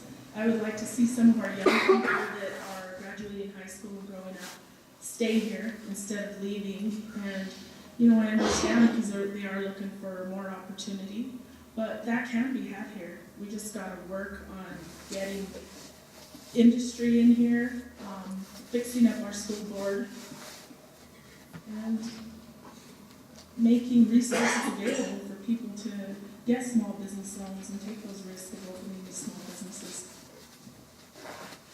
And what unique qualities would you bring to the city council?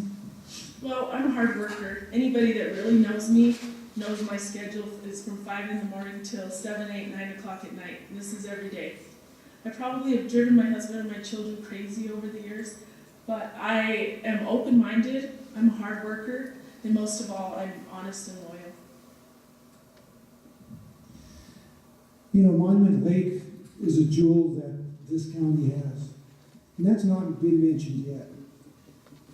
Currently, the use is from, I think, May 1st to the end of August, pretty much, or Labor Day. What kind of use can we put that particular area so that we could have year-round use and bring in additional recreational activities to the community? Well, Monument Lake Resort is something that I hold near and dear to my heart because when I was in high school, that was my employment. That was my high school job. I think that just like anywhere, you could winterize that, create events. People like to take a trip to the mountains in the wintertime just as well as they would in the summertime. You really can't ski in that area, but my father growing up used to ice fish there all winter long, so people are using it, but I guess we just need to come up with some more ways to bank on it a little more effectively year-round. Okay, Liz, 2-minute wrap-up. Okay, well, I just wanted to say thank you to everybody, all my constituents, and everybody in the crowd for taking the time to be here. I think that it sends a message that you care, and that's why I'm here, because I care. My name is Liz Torres. I'm a lifelong native of Trinidad. I was raised here and attended Trinidad School District until the 9th grade. I then graduated from E.R.A High School. I'm also a Trinidad State Junior College graduate. My roots run deep here. My husband and I have 5 children of our own, and we have adopted 1 child. We still have one amazing young boy at home, our 10-year-old son Blaze. He attends Fishers Peak Elementary School. My life has been consistent the past 29 years. I've been a wife, a mother, and held the same job for the past 25 years. First and foremost, being a wife and mother was always the most important job to me. Not to mention the hardest, but also the most rewarding. Now I'd like to tell you a little more why I want to run for why I've decided to run for city council. I'm a hard worker. I have an amazing work ethic. I currently own 2 businesses in the Corazon, the heart of Trinidad. Commercial Street Salon and the I Love Sugar Candy and Sweet Shop. I've also owned businesses in Pueblo and Walsenburg.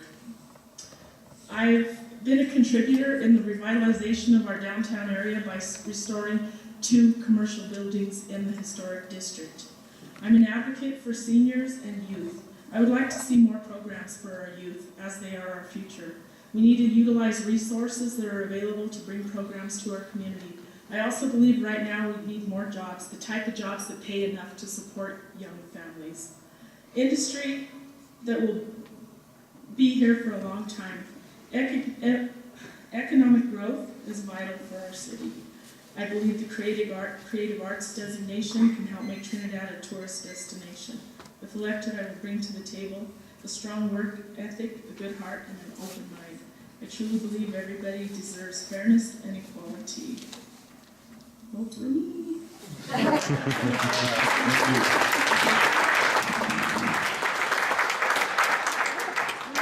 I'd like to thank each one of you. Excellent answers, thought process, and all I can say is it's going to be a tough choice. But you all are very, very intelligent. You've got a good grasp on what's going on out there and the election. All right, we'll have a 5-minute break here, and then the 2 candidates for mayor. Questions from the board, and a 2-minute wrap-up. And John, pick who gets to go first.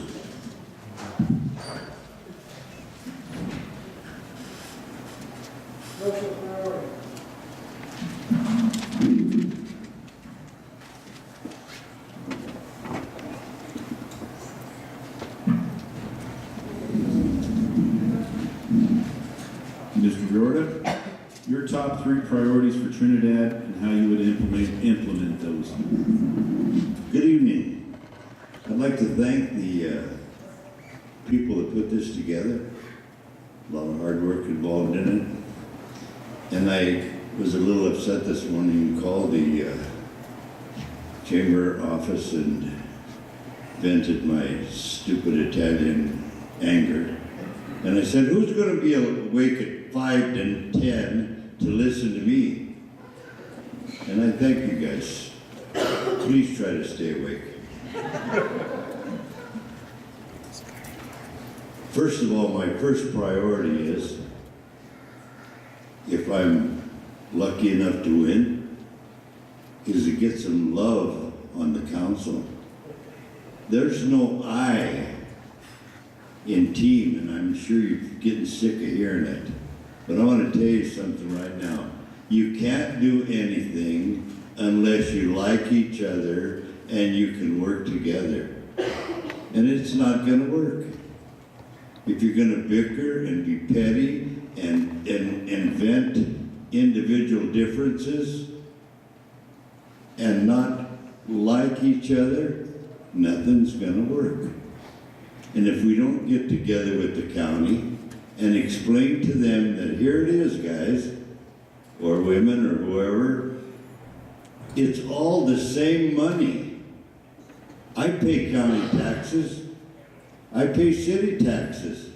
Why should it be different money? And we're too involved in this is mine, you can't have it. It reminds me when we were kids. I had the ball, and if you didn't play by my rules, then I take the ball and go home and we don't have a game.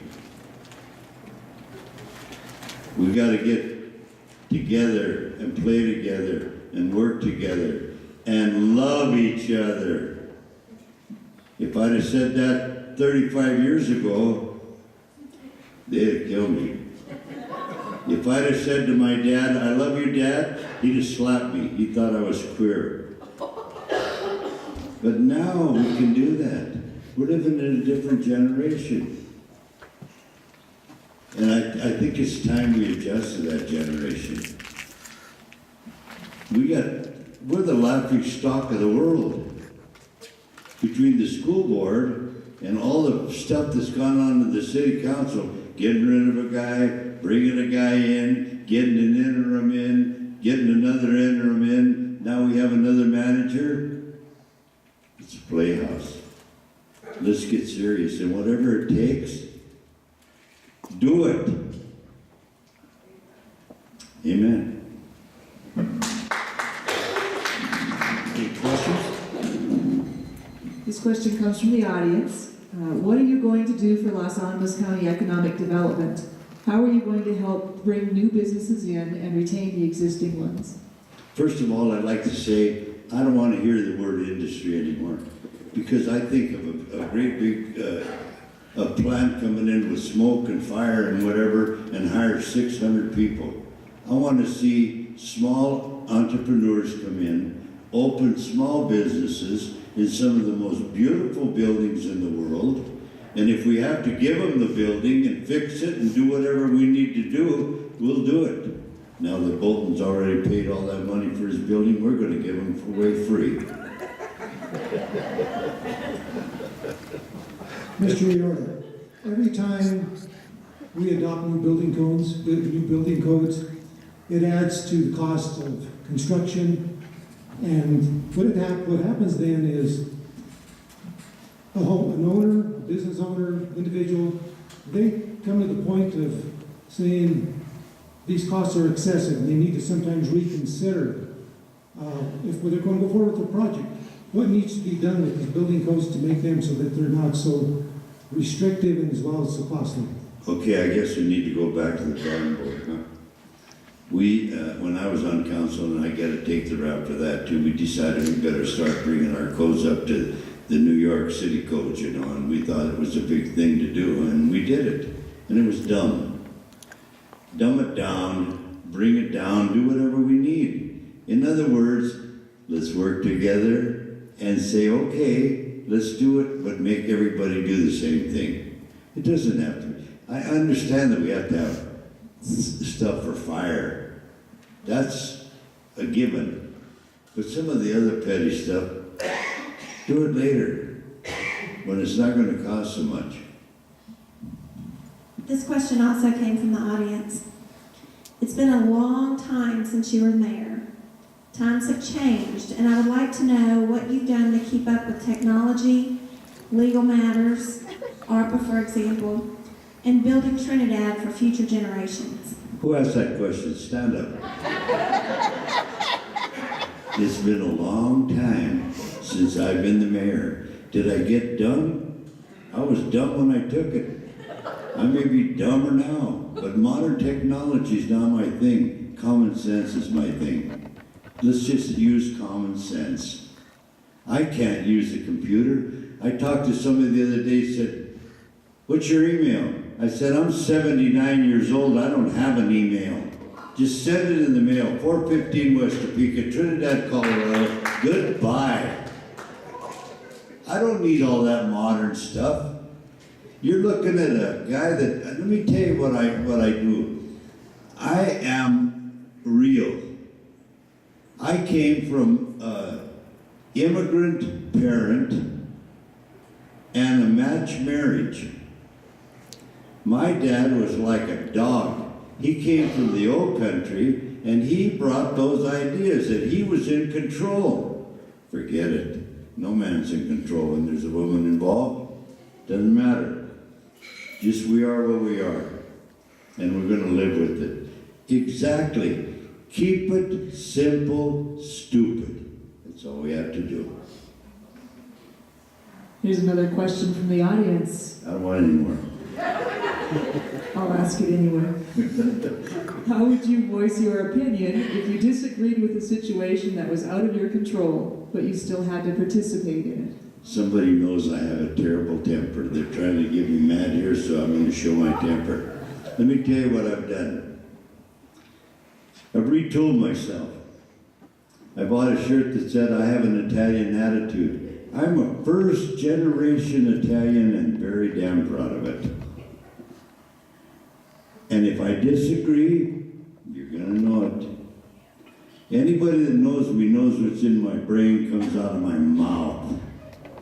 When I left the house, my wife said, shut your mouth, don't belabor the point, and be specific. Okay, that's all. Did I answer that question? This is another question from the audience. Is how will you work to reduce how will you work to reduce excess cost in the city?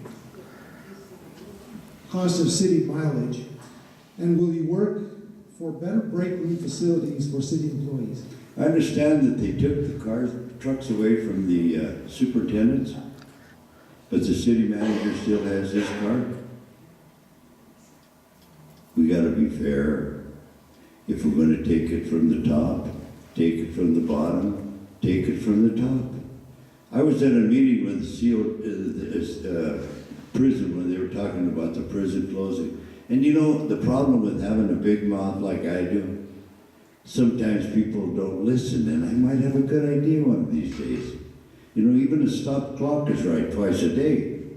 And I could be right sometimes. But because I make so much noise, they don't want to listen to me. I said, if there's a problem with the budget, then we all need to get together and work on it. And if we're going to furlough people, which I'm very much against, because all you do is make the poor people poor and the rich people stay rich. I'm saying start cutting at the top. When I was in the school business, they cut who would they cut? The cooks, the custodians, the bus drivers, the guys that don't make any money. Cut a guy at the top and you can save 6 teacher jobs. Are you listening? So just make it fair. If you're going to furlough the guys at the bottom, furlough the guys at the top. If you're going to take the trucks away from the guys on the bottom, take away the trucks from the top. Everybody would be happy? As long as you treat everybody equal. I taught the United States history for the longest time, and I loved it, and I love it today. I admire the framers of the Constitution that you wouldn't believe. Did those guys do a tremendous job? They were even smart enough to put in an elastic clause. If it wasn't covered in the Constitution, stretch it a little bit. As long as nobody gets hurt, stretch it. And all men are created equal. There's only one thing I would insist on if I become the mayor. In working together, 7 people, right? If we vote for it, the majority rules.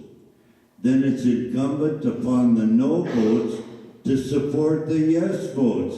Not walk out in public when somebody said, why did you vote for that? Don't ask me. Ask the other guy. He voted against it. He voted for it. It's incumbent upon the people that vote no to go back with the majority and support each other so that we don't have all that disarray on the streets. She didn't vote for it, go ask her. I voted for it. Amen. Okay, 2-minute wrap up. I thought that was it. 2 more minutes. Okay, ladies and gentlemen, I know I haven't been in office for a long time, but I've kept up pretty close with it. I know what's happening. I might look stupid, but I'm pretty smart. I can do the job. I've done it, been there. Let me tell you what, I have a little analogy. We've all been to a motel where there's a swimming pool. I get up at 6 o'clock and I get in the water, and you walk out and say, Joe, how's the water? And I said, the water's cold. And you say, it's not cold. Well, get your buns in the water and then tell me what the condition of the water is. We have too many people in this community that know how to tell you to do the job, but don't want the job. My wife is losing her mind because I'm running for this position. But I want to do it. I can't do it. And I realized that when I was there before that the economy was much greater. Let's quit blaming the economy and let's start working together and have some little love every once in a while. Amen again. Thank you.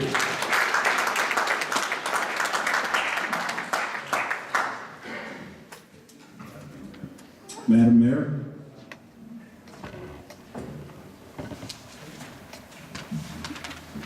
Okay, question is your top 3 priorities for Trinidad, and how would you implement your plan? Thank you. Excuse me. First, I would like to thank the Chamber for hosting this event, and I also wish to thank the members of the panel and our moderator for your participation in this important service to our community. Let me begin by saying that I know there are some of you who may not know me. My name is Bernadette Baca Gonzalez. I'm a proud native of Trinidad. I graduated from Honey High School. I earned my law degree at the University of Colorado in Boulder. My parents were humble working folks. My father was a coal miner, and my mother worked as a waitress. I am a retired attorney. During my career, I represented school districts and protected the children they served. Upon retirement, I chose to return to my hometown in order to care for an aging parent. Once here, however, I felt I had a civic duty to make a positive difference in Trinidad. I ran for city council and was elected to office. I have very much enjoyed serving the citizens of this community, and I hope they will re-elect me as their mayor. In direct response to your question, my overall goals for Trinidad include job creation from sustainable and reliable businesses, fixing infrastructure that has been neglected far too long, and creating a safe and healthy environment for residents, including our senior citizens and our most precious asset, our children. How will we address those? Well, Trinidad is indeed facing many challenges, but many of them, most of them, did not arise overnight. I believe the city is headed in the right direction, and positive changes have occurred and will continue to occur. In this past year, I fought for Trinidad in order to preserve local jobs, advocating to keep open the Trinidad prison. I've advocated to protect the North Lake water supply, working hard, advocating for rigorous contracts to ensure the contractor and engineer supervising construction meet their obligations. And I work to prevent furlough days and to hold down insurance costs for city employees. During last year's budget process, for example, I advocated and was able to convince my colleagues on council to approve an additional approximate $70,000 in premium costs rather than taking that from the employees by adjusting the contribution rates they made to the plan. If re-elected, I shall continue to be prepared for meetings, to run council meetings effectively, to obey the city charter, to support transparent government, to defend taxpayer interests by, among other things, partnering with the state, the county, and local agencies to save taxpayer dollars. and to continue to fight to prevent furlough days and/or any harmful changes to the employee's health insurance plan. I respectfully ask for your vote and thank you for your support. Okay, questions from the panel?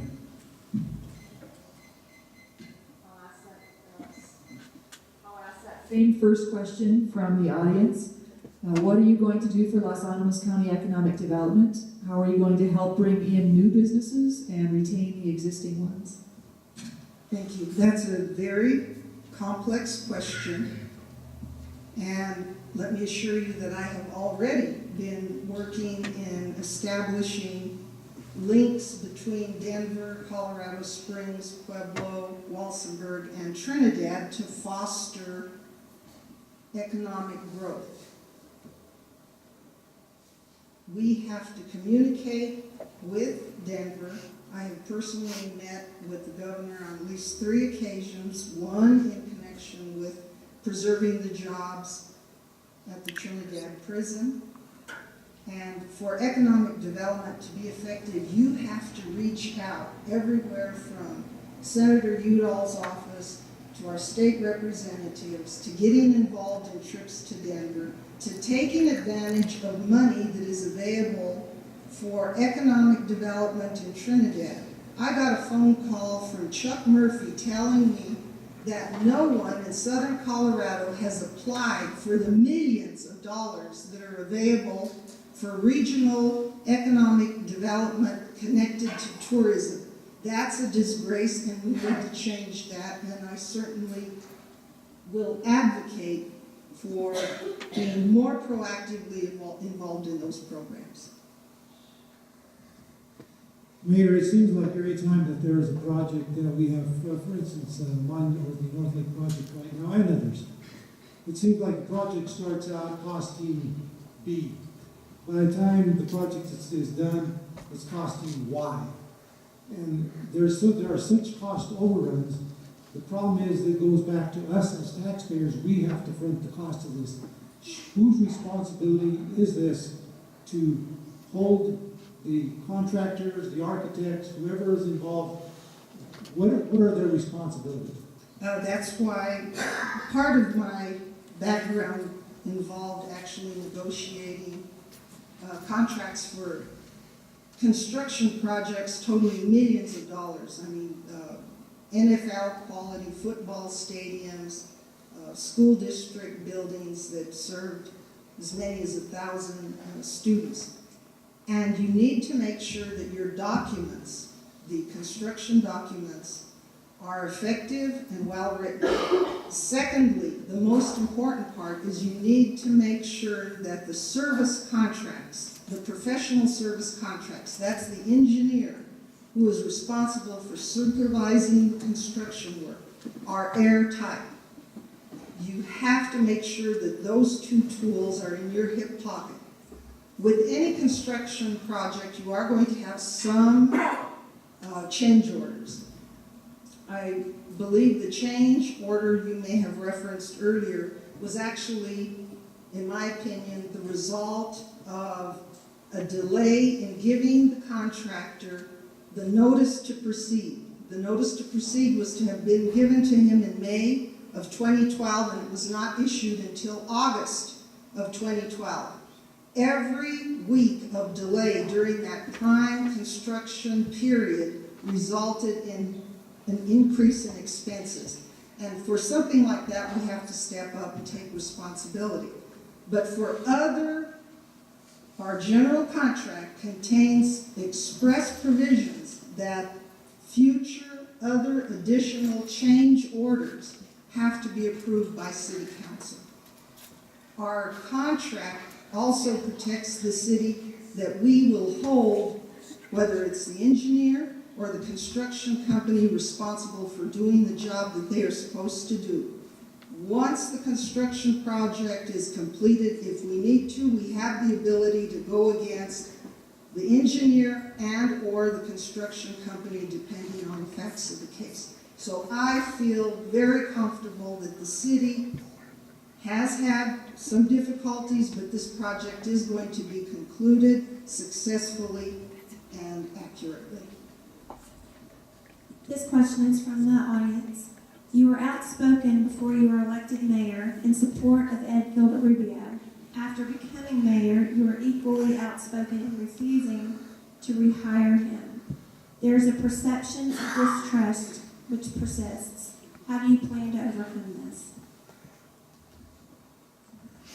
Ed Gilbert Rubio. He's a very convincing salesman and had me fooled and a lot of other people fooled. When he came back for his interview, it was evident to me that he was no longer a good match for this city. I am not afraid to make tough decisions, and believe me, that was one of the toughest I had to face. Here's another question from the audience. What small to medium-sized businesses are being sought out to locate in the Trinidad area? Do we have the infrastructure to support larger businesses, water, utilities, sewer, and what incentives can we offer these companies? If I understand correctly, the first half of your question concerned what are we doing to attract small to medium? I think that is our forte. If we work collaboratively, economic development, chamber of commerce, local businesses, we can attract particularly high-tech, intellectual property-driven businesses that can be conducted in Trinidad, in Chicago, in New York. I mean, they can pick up and move their office wherever they have the best economic advantage. For infrastructure questions in connection with large industry, I'm confident we have some readily available positions, locations that can be occupied.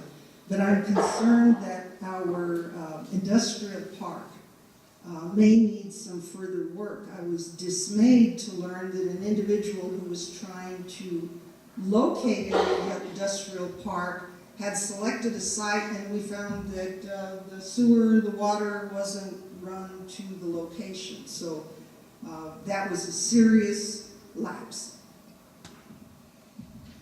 You know, one of the problems that exists within the building industry is that in the community or in Trinidad itself, you talk to contractors, and at this point in time, there are really no large areas that the contractor can go in and build 15 or 20 houses. We're not at that economic point in our lives right now. But in the near future, if something like that were to happen, there's not any plans, as far as I know, for annexation of additional property into the community, into the city of Trinidad. Can you give us a viewpoint? Well, certainly if someone wants to come and develop, I think we have a lot of territory that can be targeted for such development. For example, the Cougar Canyon area. And right off Santa Fe Trail, there is another development, or it was proposed development. I think it's gone bankrupt twice. But that would need some infrastructure improvements. Those are all going to be economic challenges. Certainly, that would be a priority if there's interest for the city to look at and to work toward providing. I hope I addressed your question. Okay, 2-minute wrap-up, Madam Mayor. Again, I want to thank the Chamber of Commerce for making this event possible and for your hard work this evening. I know you've been here a long time. In closing, I ask for your vote as mayor of the city of Trinidad. I want voters to know that if re-elected, I shall continue to provide the city with competent service as its mayor. And I shall use my knowledge and unique skill sets for the continued betterment of Trinidad.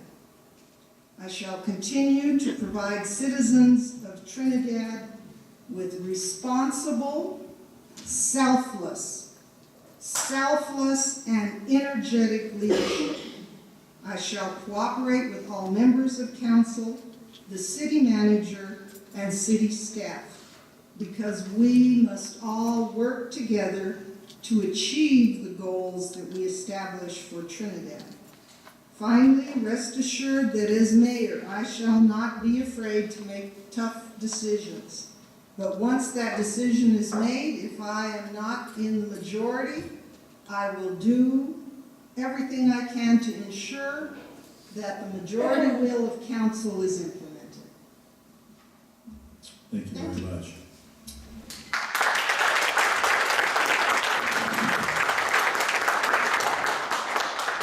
We've come to the end of our presentation, and I would like to thank the audience for sitting through 5 hours of this. Very informative. A lot of good things have been talked about tonight. It's going to be a very tough choice, but it is America. We have that choice, so be thankful for that. Michelle in the chamber, thank you for all your work. John, your timing. Our board for the questions and those questions that were presented from the audience. Again, thanks for coming. Enjoy it, and be sure to vote.